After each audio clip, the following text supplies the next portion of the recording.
안녕하십니까. 이창훈 알폰소입니다.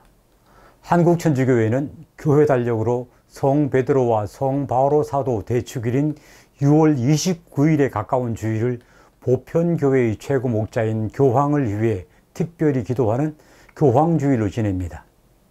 6월 27일자 가톨릭 신문과 가톨릭 평화신문을 중심으로 평협이 전하는 가톨릭 소식과 정보, 가톨릭 평가서는 교황주일을 맞아 교황의 두 가지 특권, 곧 교황의 수위권과 무료성에 대해 알아보는 것으로 시작합니다. 가톨릭 교회는 교황에게 수위권과 무료성이 있다고 가르칩니다. 수위권은 교황이 가톨릭 교회에서 으뜸가는 권한을 지닌다는 것이고, 무료성은 교황이 신앙과 윤리에 관해 권위를 가지고 선포할 때 그 가르침에 오류가 없다는 것입니다. 그러나 이 수위권과 특히 무료성은 오해의 여지가 있는 것도 사실이어서 좀 더 자세히 짚어볼 필요가 있습니다. 먼저 교황의 수위권과 관련해서 교회법전 제331조는 사도들 가운데 첫째인 베드로의 후계자이자 로마 교회의 주교인 교황은 주교단의 으뜸이고 그리스도의 대리이며 이 세상 보편 교회의 목자라고 규정함으로써 교황의 수위권을 명백히 하고 있습니다. 교황이 수위권을 갖는다는 가르침은 두 가지 측면에서 살펴볼 수 있습니다. 첫째, 예수님께서는 사도들 가운데 으뜸인 베드로를 교회의 반석으로 삼으시고 그에게 당신 양들을 잘 돌보라는 사명을 맡기셨기 때문입니다. 마테오복음 16장 18절에서 예수님께서는 시몬 베드로에게 이렇게 말씀하시지요. 너는 베드로이다. 내가 이 반석 위에 내 교회를 세울 터인즉 저승의 세력도 그것을 이기지 못할 것이다. 또 요한복음 21장에 보면 부활하신 예수님께서는 베드로에게 3번이나 내 양들을 잘 돌보아라 하고 당부하십니다. 바로 이런 말씀에 근거해 교회는 베드로의 후계자인 교황의 수위권을 설명하고 있습니다.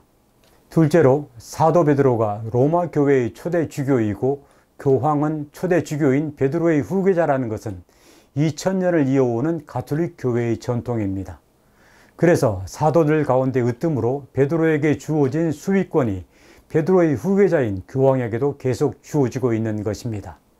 이 수위권으로 교황은 교회에서 최고의 완전한 권한을 지니며 이를 언제나 자유로이 행사할 수 있습니다. 다른 식으로 표현하면 교황은 가톨릭 교회에서 입법과 사법과 행정의 최고 책임자입니다. 그러나 교황을 하느님의 종들의 종이라고 부르는 것처럼 교황의 수위권은 지배하기 위한 것이 아니라 하느님 백성인 교회에 봉사하기 위한 것임을 우리는 또한 확인해야 하겠습니다.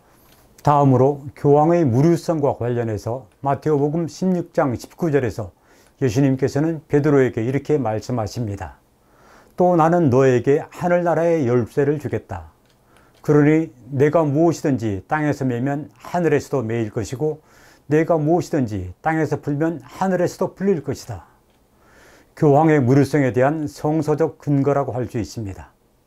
이 무료성과 관련하여 교회법전 제749조 1항은 교황이 모든 그리스도교 신자들의 최고 목자이며 스승으로서 신앙이나 도덕에 관하여 고수해야 할 교리를 확정적 행위로 선언할 때 무료성을 지닌다고 적시하고 있습니다.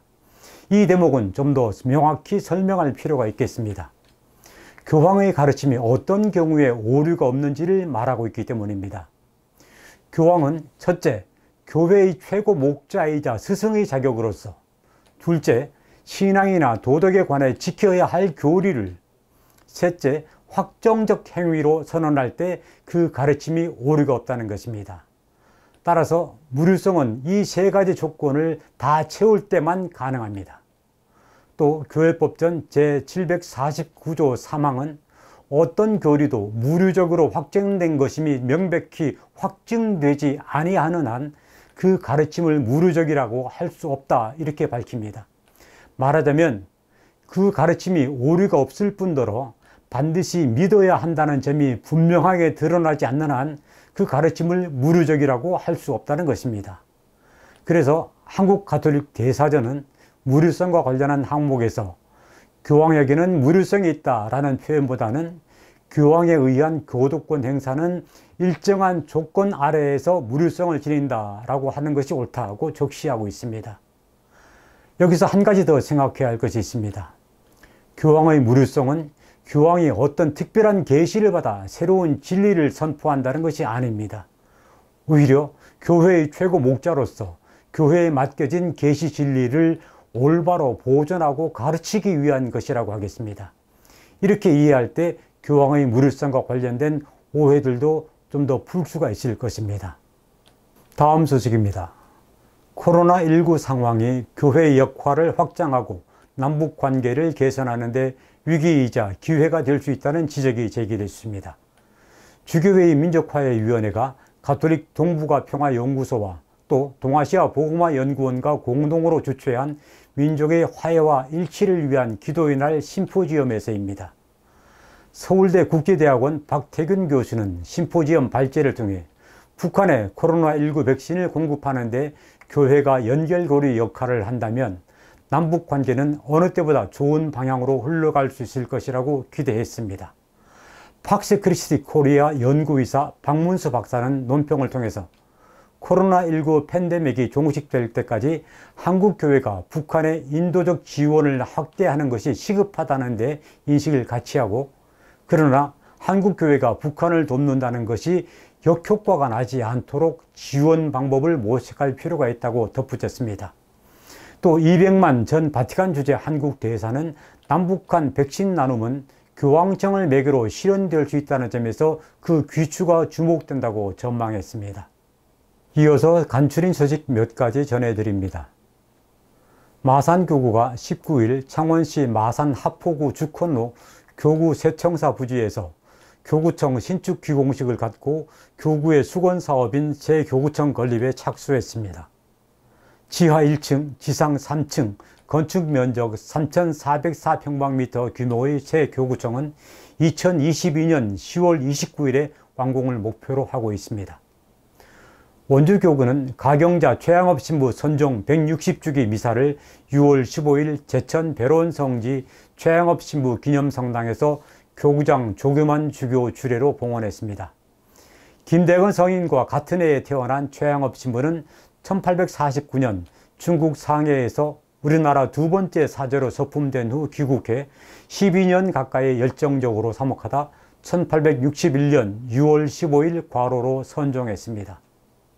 안동교구는 송 김대건 안드레아 신부 탄생 200주년 희년을 맞아 6월 15일 문경 진안리 성지에서 사제대회를 열어 김대건 성인의 성덕과 표양, 그리고 최양업 신부의 모범적 사제 삶을 되새겼습니다. 진안리 성지는 최양업 신부가 선종한 곳에 조성된 성지입니다. 대전교구 논산 부창동 본당이 본당 설립 100주년을 맞아 6월 10일 교구장 유흥식 대주교 주례로 100주년 기념미사를 봉헌했습니다. 논산 부창동 본당은 1921년 6월 대구 대목구 화산 본당에서 분가해 논산 지역에서 첫 번째, 대전교구에서는 8번째 본당으로 설립됐습니다. 화산 본당은 현 전주교구 나바위 본당을 말합니다. 한국천주교 평신도 사도직 단체협의회는 6월 18일과 19일 전주 치명자산 성지 평화의 전당에서 전반기 연수를 열어 평협이 벌이고 있는 교황님과 함께하는 백신 나눔 운동 현황을 공유했습니다. 또 전주교구장 김선태 주교에게서 그리스도인의 소명에 관해 박승찬 가톨릭대 교수에게서 팬데믹 시대의 신앙인 뉴 노멀 시대의 교회에 관해서 특강을 듣고 평신도 신앙인으로서 삶의 자세를 되새겼습니다. 층간소음 문제와 담배 연기, 공동주택에 사는 분들이면 누구나 겪는 문제일 것입니다. 이런 분이 있습니다. 몸이 불편한 아랫집 할아버지가 집안에서 수시로 피우는 담배 때문에 연기가 안방까지 스며 들어와 머리가 아플 지경입니다. 그렇지만 할아버지를 찾아가 화를 내기보다는 오히려 좋은 생선 꾸러미를 선물로 전달해 드립니다.